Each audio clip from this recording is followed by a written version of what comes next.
Now, in the previous video, setting up the competition between SN2, SN1, E2, and E1, I mentioned that we're generally operating under kinetic control.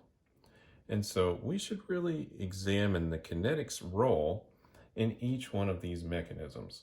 And so let's briefly review the rate law for each one of these. So the rate for SN2 is rate constant times nucleophile concentration times substrate concentration. And the rate law for SN1 is rate constant times substrate concentration. And down here, E2, rate constant times base concentration times concentration of substrate. And for E1, similar to SN1, we just have our substrate concentration times the rate constant.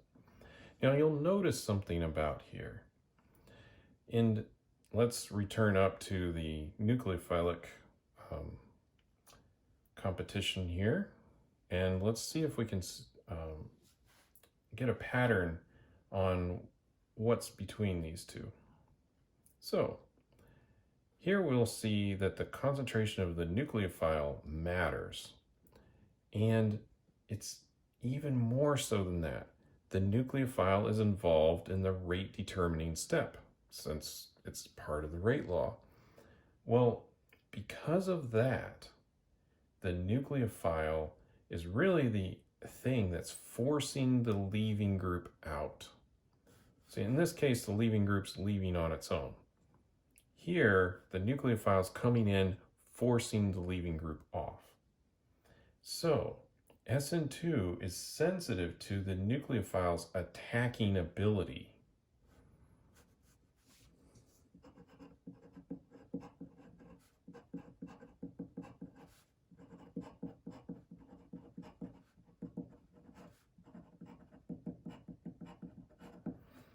This will really encourage the reaction to follow an SN2 if we have a good attacking nucleophile. Now down here, we'll see that there's no nucleophile in the rate law. And so actually the identity of the nucleophile plays very little role in an SN1 reaction.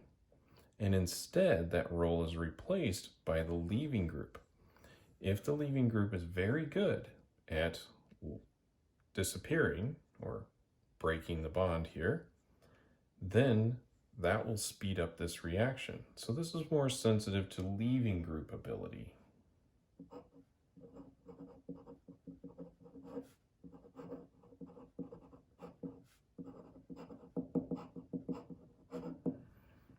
And the nucleophile is kind of an afterthought because the first step, the rate determining step, is this bond breaking.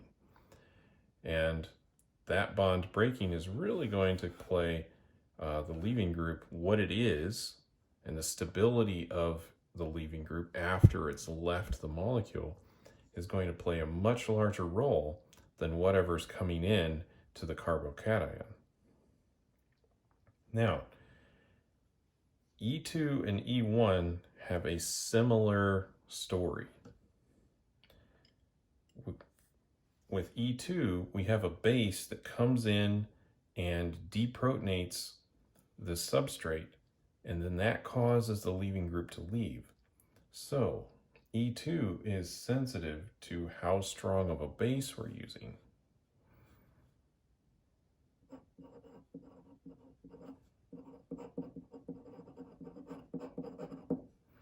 So if we have a stronger base, we can speed up the E2 reaction.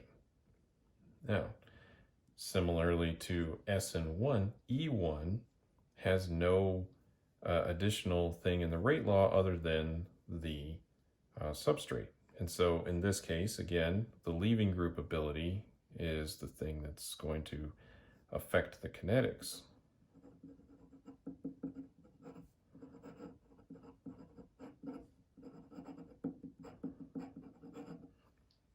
And the base identity isn't going to matter that much.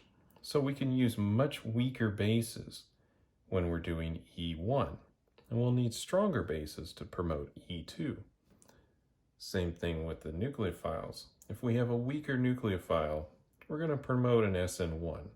And if we have a stronger one, we'll promote SN2. So that's just a little bit about the kinetics role in this competition.